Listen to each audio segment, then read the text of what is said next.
Hello everyone and welcome back to Mindspain tutorials. So now we are starting with the topic tooth, teeth. NEET के लिए specially topic है. NEET students और जो AIIMS के लिए study करें उनके लिए ये टॉपिक यूजफुल रहने वाला है.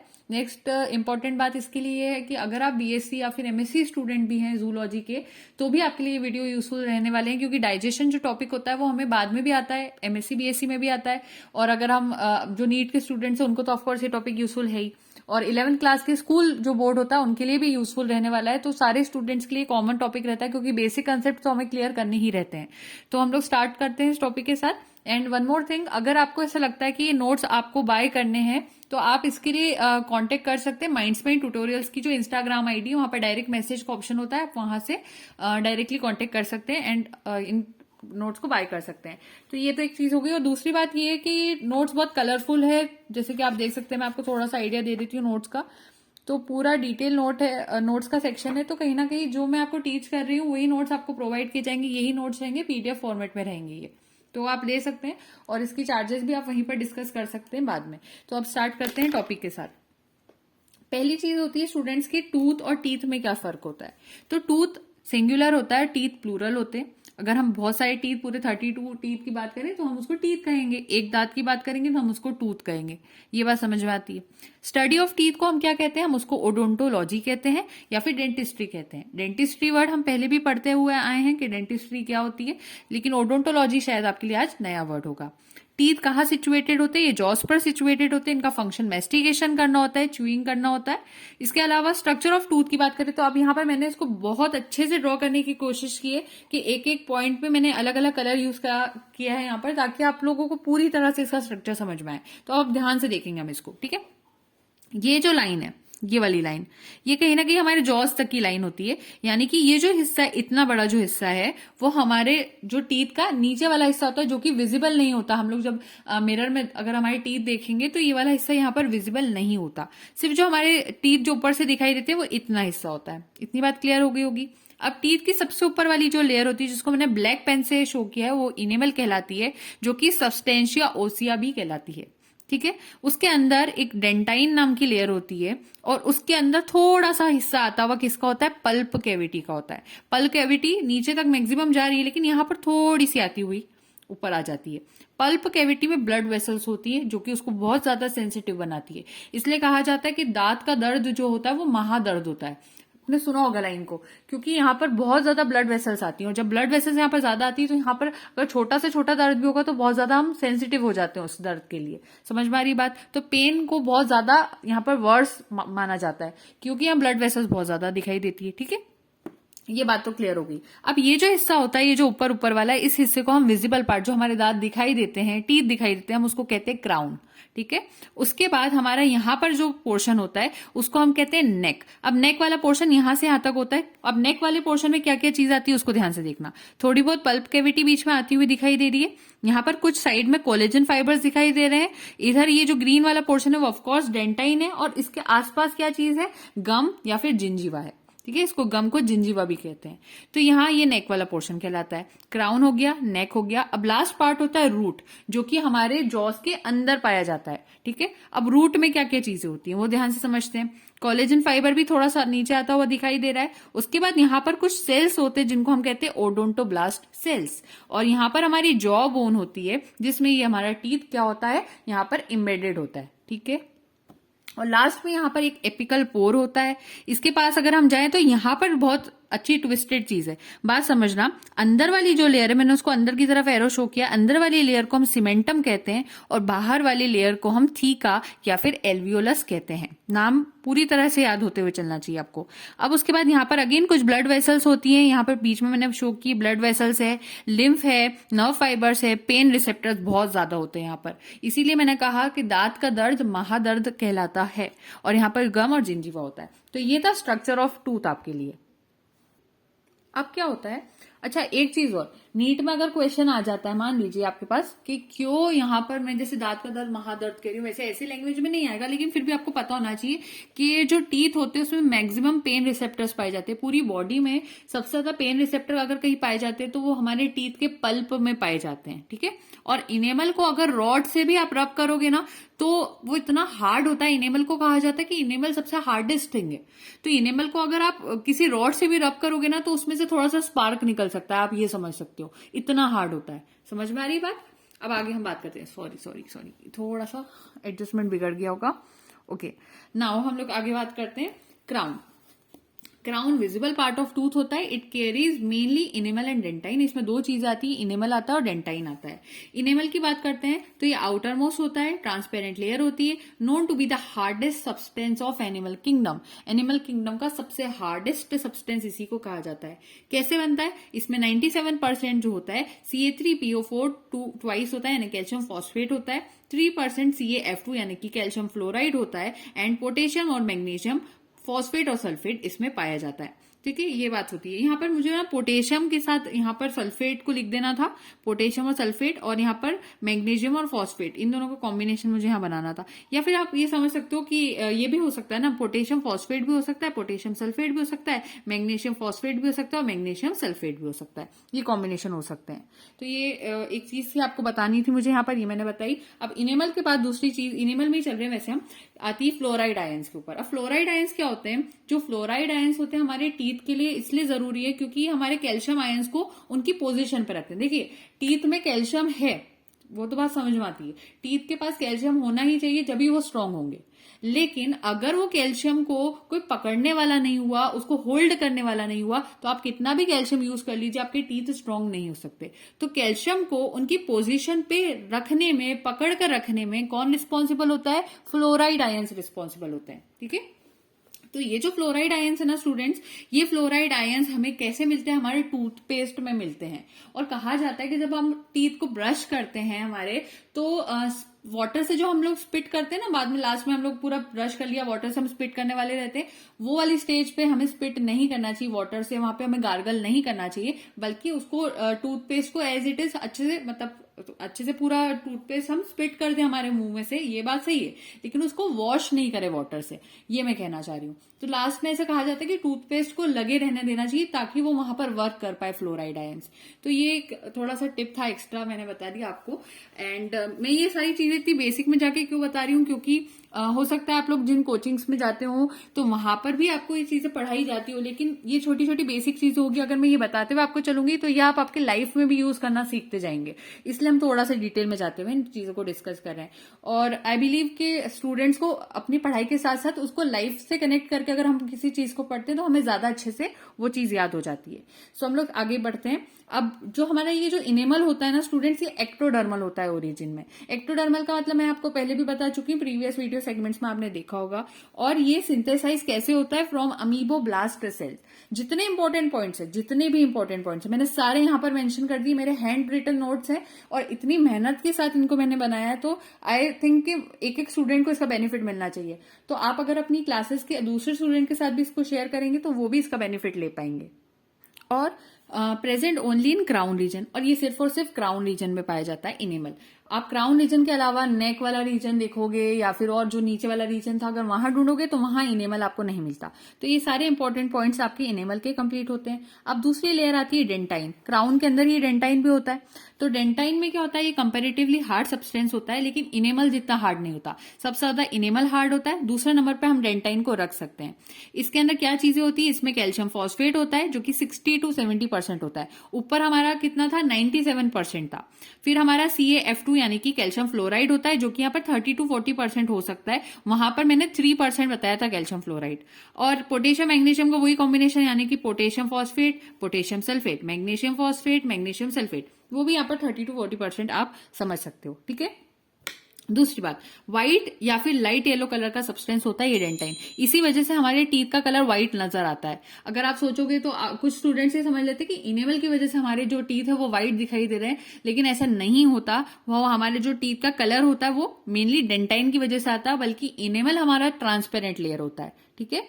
तो सब्सटेंस प्रेजेंट बिलो इनेमल आ जाती है बात। मिजोडर्मल होता है ओरिजिन में और सिंथेसाइज होता है फ्रॉम ओडोंटोब्लास्ट सेल। अभी वहां पर इनेमल में मैंने आपको बताया वो अमीबोब्लास्ट सेल से बनता है, लेकिन डेंटाइन में मैं बता रही हूँ कि ये ओडोंटोब्लास्ट सेल से बनता है। ये क्राउन में पाया जाता है, नेक में भी पाया जाता है और रूट में भी पाया जाता है। तीनों जगहों पर ये मिल जाता है हमें। ये बात क्लियर समझ में आ गई। अब नेक की बात करते हैं, एक मिनट, ठीक है। नेक, तो ये पार्ट ऑफ टूथ होता है present between gum and jaw bone. ये कहां पर पाया जाता है? गम जो होता है और जॉ बोन जो होती है वहां पर पाया जाता है। इसकी lining squamous non keratinized squamous epithelium की बनी होती है। At this level some collagen fibres are present in between teeth and gum which form a joint called gomphosis. अब क्या होता है कि यहाँ जो नेक वाला पोर्शन होता है, यहाँ पर कुछ कोलेजन फाइबर्स मैंने आपको बताए भी थे डायग्राम में, कुछ कोलेजन फाइबर्स पाए जाते हैं जो कि टीथ और गम के बीच में पाए जाते हैं, और ये टीथ और गम को आपस में जोड़ देते हैं। क्योंकि देखो, टीथ को गम के साथ जोड़ना भी तो जरूरी है, वरना कोई चीज हम च्यू कर रहे हैं और टीथ मजबूती से वहां पर उसको च्यू नहीं कर पा रहे तो क्या मतलब है? ऐसे टीथ का प्रॉब्लम क्रिएट होगी। तो वो टीथ और जॉस को जोड़ के रखने का काम कौन करता है? एक जॉइंट करता है, जिसको हम क्या कहते हैं? गोम्फोसिस कहते हैं। और गोम्फोसिस एक इमूवेबल फाइब्रस जॉइंट कहलाता है। समझ में आ रही बात? ये बात होगी क्लियर। आगे बढ़ते हैं। अच्छा, ये मैंने यहाँ एक सीक्वेंस लिखा है, आप सीक्वेंस देखो, ठीक है।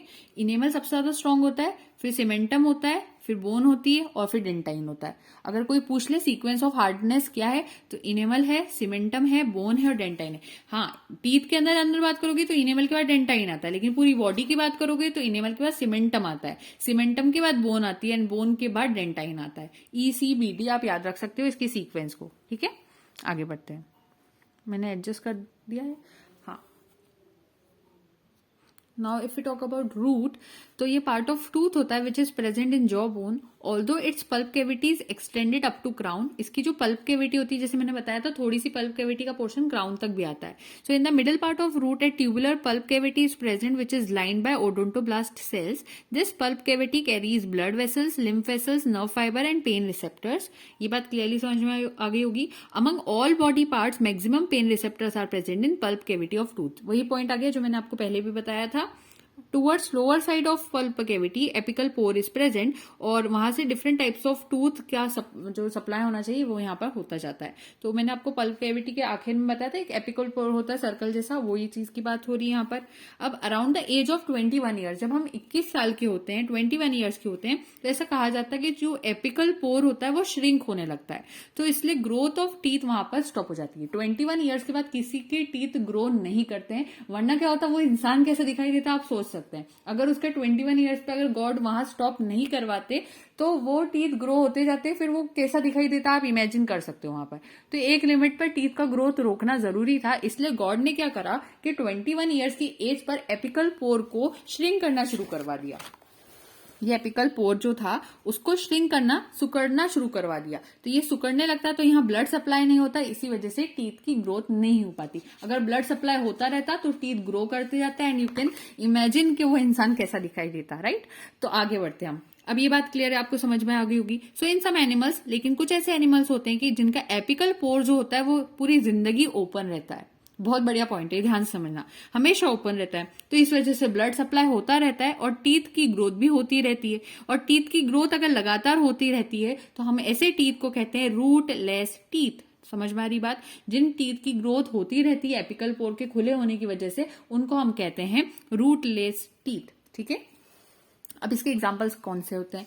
तो जो टस्क ऑफ एलिफेंट होता है, यानी कि एलिफेंट का जो दांत होता है वो कहा जाता है अपर इंसिजर होता है बेसिकली, वो उसका हमेशा ग्रो होता रहता है। उसी तरह से टस्क ऑफ वॉलरस, उसके अपर कैनाइन होते हैं वो ग्रो करते हैं। वॉलरस देखा होगा आपने, इस टाइप से दिखाई देता है, उसके दांत यूं निकलते हैं यहाँ से, ठीक है, तो वो ग्रो करते रहते हैं। उसी तरह से रैट्स जो होते हैं, चूहों के चीजल टीथ होते हैं, चीजल टीथ होते हैं रैबिट में, और रैट के अंदर भी वो भी उनके इंसीजर्स होते हैं। अब क्या होता है ना, मैं आपको यहाँ पे एक अच्छा फैक्ट और बताती हूँ कि ये जो चूहे होते हैं ना स्टूडेंट्स, इनके टीथ ग्रो करते रहते हैं। तो इनके टीथ कैसे ग्रो कर रहे हैं मैं इसको डायग्राम से बताती हूँ, एक मिनट। मेरे को एक माइस का फोटो बनाना पड़ेगा, मैं कोशिश कर रही हूँ एक रैट बना लूं। वैसे ये थोड़ा कैट जैसा हो गया है, बट स्टिल मेरे घर में एक्चुअली कैट है तो मुझे वैसे आ रहा है इमेजिन। थोड़ा सा हम कोशिश करते हैं रैट को बनाने की। ये उसके टीथ है, ठीक है, समझ में आ रहा होगा। He is looking like he is wearing a goggles here. So चलो उसको छोड़ते हैं हम। ये इसके टीथ है यहाँ पर, ये ठीक है। अब ये टीथ जो होते हैं ना ये रैट के, ये हमेशा ग्रो करते रहते हैं। तो ये ग्रो करते करते इतने ग्रो कर जाते हैं कि इसके नीचे वाले माउथ तक आ जाते हैं। अब जैसे ये इसके माउथ तक आएंगे ना तो ये खाना नहीं खा पाएगा। समझ में आ रही बात? इतना इतना ग्रोथ हो जाता है कि यहां से वो टीथ ग्रो करके यहां तक आ जाते हैं, तो उसके मतलब वो खाना ही नहीं खा पाएगा, वो पूरा पैक हो जाता है उसका माउथ वाला पोर्शन। तो इसको कंट्रोल करने के लिए ये जो रैट्स होते हैं, रैट्स क्या करते हैं, अपने टीथ को घिसते हैं। आपने देखा होगा घर की चीजों को काट देते हैं। तो काट के क्यों जा रहे हैं वो? क्योंकि वो अपने टीथ को वहां पर स्क्रैच कर रहे होते हैं, उसको छोटा कर रहे होते हैं, घिसकर वो छोटा करते हैं, ताकि वो जो दो दांत जो लंबे हो रहे थे वो दोनों रुक जाए, एक पर्टिकुलर स्टॉप हो जाए और फिर वो खाना खा पाए आगे जाकर। तो बेसिकली वो अपनी लाइफ को प्रॉपरली जीने के लिए अपने टीथ को घिसते हैं लकड़ी पर या कुछ ऐसी चीज पर, लेकिन उसके बदले जो वो नुकसान कर जाते हैं वो एक अलग ही चीज हो जाती है, वो हमारे लिए हार्मफुल हो जाता है या हमारे लिए एक डिस्कम्फर्ट जैसी चीज हो जाती है। लेकिन इनके लिए वो जरूरी है, वरना वो टीथ यहाँ तक ग्रो कर जाते हैं और ये खाना नहीं खा सकते। तो उन टीथ को ऊपर ऊपर रखने के लिए, उनको चीजल्ड रखने के लिए उन्हें वो चीजों को घिसना पड़ता है। समझ में आ रही बात? तो ये शायद नया पॉइंट था, आपने पहली बार सुना होगा। आगे बढ़ते हैं, ठीक है। तो ये इंसीजर की बात होगी। अब आते हैं फैंग्स। क्या होता है? फैंग्स बहुत इंटरेस्टिंग होते हैं। फैंग्स स्नेक्स में पाए जाते हैं। स्नेक्स के वो जो दो टीथ दिखाई देते हैं ना, जिससे वो डसता है, बाइट करता है, स्नेक बाइट जिसको हम कहते हैं, उसी चीज को हम फैंग्स कहते हैं। ये पॉइजनस टीथ ऑफ स्नेक कहलाते हैं और ये उसके अपर मैक्सिलरी टीथ होते हैं। On peripheral side of root a socket और cavity is present in jaw bone which is called theca और alveolus. In this theca outermost layer of tooth at this level of root is present which is called cementum। अब आ गया cementum. Cementum is synthesized from cementoblast cell. Cementum कैसे बनता है? सीमेंटोब्लास्ट cell से बनता है। और ये जो सीमेंटम होता है ये सेकंड हार्डेस्ट सब्सटेंस होता है एनिमल किंगडम में। हम एनिमल किंगडम में बात करें तो सबसे पहले इनेमल आता है, फिर सीमेंटम आता है, फिर बोन आती है और उसके बाद लास्ट में डेंटाइन आता है। लेकिन ह्यूमन बॉडी में बात करें तो इनेमल आता है और इनेमल के बाद बोन आती है और डेंटाइन आता है। लेकिन अगर सिर्फ ह्यूमन टूथ या टीथ की बात करें तो इनेमल के बाद डायरेक्टली डेंटाइन आता है, ठीक है। तो ये चीजें थी। और कैल्शियम फॉस्फेट 93% होता है फैंग्स के अंदर। कैल्शियम फ्लोराइड जो होता है वो 7% होता है। और ये जो कॉम्बिनेशन होता है यहाँ पर पोटेशियम, मैग्नीशियम, फॉस्फेट और सल्फेट का, वो भी 7% तक होता है। और ये जो प्रोसेस होती है जिसमें ग्रोथ ऑफ टीथ होता है उसको कहते हैं इरप्शन, ठीक है। अगर कोई कहे कि टीथ की ग्रोथ को साइंटिफिक वर्ड दीजिए तो आप कहेंगे इरप्शन, ठीक है। और इसको 5 वर्ड जहां पर आता है वो ग्रोथ को शो करता है। ये चीज हो गई। अब टाइप्स ऑफ डेंटिशन या फिर डेंटल अरेंजमेंट की बात करते हैं, ठीक है। पॉलीफायोडोंट। पॉलीफायोडोंट ऐसे टीथ को कहते हैं कि टीथ जो ग्रोथ होती है टीथ की वो सेवरल टाइम्स होती है, बार बार जिंदगी में होती है, जैसे फिशेस, एम्फीबियंस, रेप्टाइल्स इनके अंदर। डाइफायोडोंट, इनके टीथ 2 बार ग्रो करते हैं, ठीक है। इनके टीथ कितनी बार ग्रो हो सकते हैं? 2 बार। जैसे कि मैमल्स में, हम में कैसे होते हैं 2 बार? एक हमारे बचपन में होते हैं मिल्क टीथ जो कि टूट जाते हैं, खत्म हो जाते हैं, उसके बाद हमारे नए आते हैं और वो फाइनल वाले टीथ कहलाते हैं। तो हम में 2 टाइम होता है, इसलिए हम डाइफायोडोंट कहलाते हैं, क्योंकि हम में टीथ की ग्रोथ ट्वाइस होती है। मैमल्स आगे, ह्यूमंस में 20 टीथ जो होते हैं, यानी कि 8 इंसिजर, 4 कैनाइन्स और 8 मोलर्स जो होते हैं, ये इसमें से 8 इंसिजर थोड़े ज्यादा वर्क करते हैं, देयरफॉर 2 चांस फॉर ग्रोथ। इनके चांसेस 2 चांस मिलते हैं इनको ग्रोथ करने के लिए, क्योंकि इनके काम ज्यादा होता है। तो इंसिजर्स की ग्रोथ होना बहुत जरूरी है इंसान में, क्योंकि ये ज्यादा से ज्यादा वर्क करते हैं, ठीक है। इसलिए हमारी बॉडी में ईश्वर ने 2 टाइम इनकी ग्रोथ करवाई। अब मोनोफायोडोंट कौन होते हैं? अब आप खुद समझ जाएंगे कि 1 टाइम इनकी ग्रोथ होती है, उनको हम कहते हैं मोनोफायोडोंट। इसमें भी मैमल्स आते हैं। ह्यूमंस में कौन से वाले टीथ होते हैं जो कि मोनोफायोडोंट होते हैं? 8 प्रीमोलर्स होते हैं और 4 मोलर्स होते हैं। ये जिंदगी में एक ही बार ग्रो करते हैं, ठीक है। हमें कौन से टीथ ट्वाइस ग्रो कर रहे हैं और कौन से टीथ ऐसे हैं जो कि एक बार ग्रो कर रहे हैं, उनको आपको पता होना चाहिए। इंसीजर्स, कैनाइन्स, मोलर्स, इनके थोड़े से काम ज्यादा होते हैं, उसमें भी इंसीजर्स के सबसे ज्यादा होते हैं, इसलिए इनको ट्वाइस चांस मिलता है। और यहाँ पर अगर हम बात करें ह्यूमन के कुछ टीथ जैसे कि प्री मोलर्स हो गए और 4 मोलर्स और हो गए, तो इनको एक ही बार ग्रो करना काफी रहता है, क्योंकि इतना वर्क करते नहीं है। तो एक बार जिंदगी में जो इनकी ग्रोथ होती है वही सफिशियंट हो जाती है। तो ये दोनों चीजें हमें आती है, डाइफायोडोंट भी और मोनोफायोडोंट भी। अब एक्रोडोंट कौन से होते हैं? एक्रोडोंट, ये एपिडर्मल टीथ होते हैं। ये टीथ डायरेक्टली सिचुएटेड होते हैं गम्स पे। जैसे ये टीथ है तो इसके ऊपर आ जाएगा, सॉरी ये गम है तो इसके ऊपर आ जाएगा टीथ डायरेक्टली। इसको हम कहते हैं एक्रोडोंट तरह के टीथ, एपिडर्मल, ऊपर से लगे हुए होते हैं। फिशेस, एम्फीबियंस, रेप्टाइल्स, लेकिन क्रोकोडाइल्स में ये नहीं पाए जाते। क्रोकोडाइल्स रेप्टाइल में आ जाएंगे, लेकिन ये एक्सेप्शन है कि रेप्टाइल्स का हम यहाँ नाम ले रहे हैं, लेकिन क्रोकोडाइल में एक्रोडोंट टाइप के टीथ नहीं मिलते हैं। उसके बाद आते हैं थीकोडोंट। ट्रू टीथ होते हैं ये। इसमें टीथ में क्या होता है, ये कैसे सिचुएटेड होते हैं कि गम में एक जगह होती है, वहां से ये एम्बेडेड होते हैं, ऊपर तक आते हैं, और ये मजबूत भी होते हैं, स्ट्रांग होते हैं। ये वाले इतने स्ट्रांग नहीं होते, एक आप ज्यादा सा इस पे ज्यादा फोर्स लगाएंगे टूट जाएंगे। लेकिन अब ये वाले जो थीकोडोंट ट्रू टीथ होते हैं ना, ये ज्यादा स्ट्रांग भी होते हैं, मजबूत होते हैं। एग्जाम्पल इसमें आता है क्रोकोडाइल। अब देखो वहां क्रोकोडाइल का एक्सेप्शन था, तो क्रोकोडाइल आता रहा है, वो एक्रोडोंट में नहीं आता बल्कि थीकोडोंट में आता है। और मैमल्स यानी कि हम भी इसी के अंदर आते हैं। होमोडोंट की अगर हम बात करें तो सारे टीथ सिमिलर होते हैं, जैसे कि फिशेस, एम्फीबियन, रेप्टाइल। और यहाँ पर अगेन क्रोकोडाइल नहीं आते होमोडोंट में। अब हेट्रोडोंट कौन से होते हैं, टीथ जो होते हैं इनके सारे टीथ डिफरेंट तरह के होते हैं। जैसे कि ये होमोडोंट जो होते हैं ना, इनमें ऐसा नहीं होता कि प्रीमोलर, मोलर, इंसिजर, कैनाइन अलग होगा। सारे टीथ एक जैसे एक जैसे एक जैसे होते हैं, ठीक है। जैसे सारे शार्प है तो सारे शार्प हो जाएंगे, वो होमोडोंट होता है। लेकिन हेट्रोडोंट में अलग अलग टीथ होते हैं, इंसिजर, प्रीमोलर्स, कैनाइन, अलग शेप आएगा, वो चीज होती है। तो हम में और क्रोकोडाइल में हेट्रोडोंट तरह के टीथ होते हैं। तो टीथ कितने तरह के हो सकते हैं। इंसिजर, इंसिजर का काम क्या होता है, कटिंग और बाइटिंग करना, फूड को कट करेगा और बाइट करने में भी हेल्प करेगा। कैनाइन टीयर करने में हेल्प करता है, ठीक है। फिर उसके बाद आती है बात प्री मोलर की और मोलर की, ठीक है। अब यहाँ पर प्री मोलर मोलर आ जाते हैं, ऊपर आप देखेंगे, अभी मैं बताऊंगी आपको उसको लर्निंग ट्रिक भी। तो ये आते हैं और इन दोनों का काम मेस्टिकेशन होता है।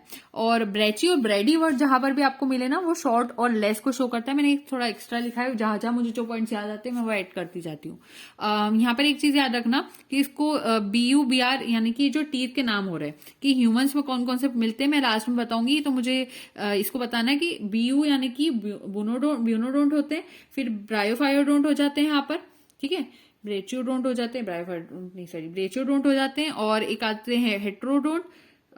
उसके बाद यहाँ पर DE से आ जाते हैं डाइफायोडोंट, आप समझ सकते हो। और TH से यहाँ पर आ जाते हैं थीकोडोंट, या थिप्सोडोंट भी आप कह सकते हो, थीसियोडोंट।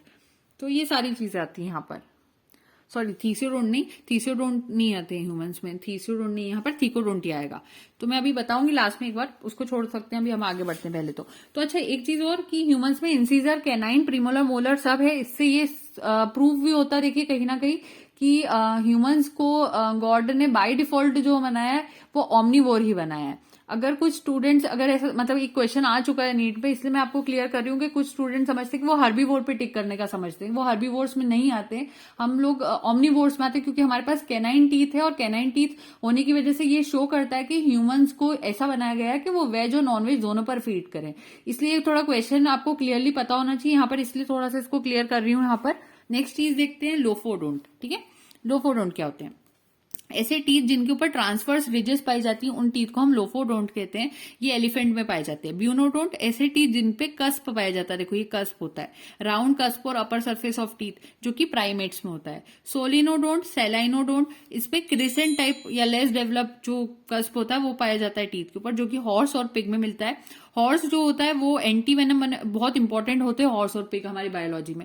हॉर्स से एंटी वेनम बनता है, एंटी वेनम, एक मिनट स्पेलिंग गलत लिख ली मैंने, एंटी वेनम बनता है। अगर जहर किसी इंसान में आ गया है तो उसका एंटी वेनम कहाँ से बनेगा, हॉर्स से बनेगा। और पिग से इंसुलिन बनाई जाती है डायबिटीज पेशेंट के लिए। तो ये मैंने थोड़ा एक्स्ट्रा लिख दिया है यहाँ पर, जब जो बात याद आती है मैं ऐड करती जाती हूँ। अब बात आती है कार्नेसियल टीथ या सीकोडोंट की। तो कार्नेसियल टीथ या सीकोडोंट या सेकोडोंट जो होते हैं, इनमें पॉइंटेड कस्प होता है। तो देखो अभी मैंने ऊपर एक कस्प और बताया था, वो नॉर्मल था, इक्वल इक्वल जैसा था। अब यहाँ पर क्या हो रहा है, एक तरफ से थोड़ा शार्प जैसा जा रहा है और इस तरफ से थोड़ा ये शार्प जा रहा है, तो ये कार्निवोर्स में होते हैं, ठीक है। आगे बढ़ते हैं। ब्रेचियोडोंट, ब्रेचियोडोंट में क्राउन स्मॉलर होता है और रूट इनका लॉन्गर होता है, ठीक है।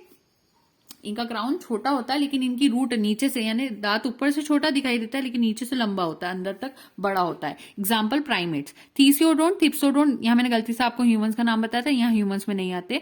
थीसियोडोंट, थिप्सोडोंट में क्राउन जो होता है वो लॉन्गर होता है, रूट इसकी स्मॉलर होती है। हम में ऐसे ही होता है, हमारा क्राउन थोड़ा बाहर से टीथ बड़े दिखाई देते हैं कि अंदर से वो छोटे होते हैं, ठीक है। ठीक है, सॉरी मैंने फिर से गलत कह दिया। हॉर्स और पिग में ही होता है, हमें क्राउन स्मॉलर होता है, रूट लॉन्गर होती है, हमारा ये वाला होता है। हमारे टीथ ऊपर से ऐसे दिखाई देते हैं, और जो हॉर्स और पिग के टीथ होते हैं ना, बाहर से देखेंगे तो आपको बहुत लॉन्ग दिखेंगे, लेकिन उनका अंदर से वो जो उनका रूट वाला पोर्शन होता है वो बहुत छोटा होता है। वो आते हैं हॉर्स और पिग में। ऐसे कहते हैं ना, किसी के अगर टीथ किसी इंसान के भी गलती से लंबे रहते हैं या लॉन्ग रहते हैं तो लोग उनको चिढ़ाने के लिए कह देते हैं कि हॉर्स टाइप टीथ है। ऐसा नहीं कहना चाहिए, it's not a good thing. But मैं आपको समझाने के लिए कह रही हूँ यहाँ पर कि ऐसे लोग कहते हैं तो उसका रीजन यही होता है कि उनकी टीथ थोड़े से लॉन्ग होते हैं, और टीथ लॉन्ग होने का मतलब वो थोड़े से थीसोडोंट और थिप्सोडोंट में चले जाते हैं। तो हमें कभी किसी को ऐसे नहीं करना चाहिए। मैं यहाँ पे एज अ टीचर आपको बता रही हूँ कि हमें किसी को ऐसे इंसल्टिंग वर्ड्स नहीं यूज करना चाहिए, लेकिन फिर भी कुछ लोग करते हैं तो वो अच्छी बात नहीं है, और वो इस बेसिस पर करते हैं। ठीक है, आगे बढ़ते हैं। टर्म्स 8, 9, 10, 11, 12 और 13 जो मैंने बताई, अब ध्यान से देखना। 8 नंबर पे कौन था? लोफोडोंट। उसके बाद 9 पे ब्यूनोडोंट, फिर सेलिनोडोंट, फिर उसके बाद 11 पे कार्नेसियल टीथ यानी सेकोडोंट, 12 पर ब्रेचोडोंट और लास्ट थीसियोडोंट। ये जो मैंने टर्म्स आपको बताई are use only for cheek teeth, इनको सिर्फ चीक टीथ के लिए यूज करते, that is premolar and molar. ये सिर्फ टीथ प्रीमोलर और मोलर को दर्शाने के लिए यूज की जाती है टर्मिनोलॉजीज। उसके बाद आते हैं pleurodont. Teeth are attached on lateral side of gum, gum के लेटरल साइड में आ जाता है यहाँ पर टीथ। एग्जाम्पल कार्टिलेजनस फिशेस यहाँ पर आ जाती है, और कुछ रेप्टाइल्स आ जाते हैं। अब लास्टली ह्यूमन की अगर मैं बात करूं तो ह्यूमंस पे कौन कौन से टीथ पाए जाते हैं? डाइफायोडोंट आता है,